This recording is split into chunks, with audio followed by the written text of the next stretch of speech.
Мисля, че клиентите доста добре приемат безсеменните дини.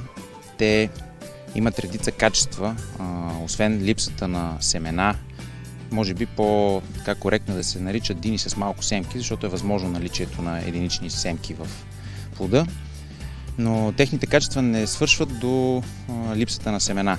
Напротив, те са изключително сладки, с много подчертан аромат. Самите дини са по-трайни, атрактивни са на външен вид. До цяло пазара реагира по-добре на различното, на новото. Съответно, окраската на динята е добре да се отличава от традиционния цвят кримсон. До цяло на Синджента, който днес разгледахме, той се приема много добре, има така красив светъл външен вид с ярко наситен червен цвят. Просто хората искат да опитат нещо ново, нещо различно.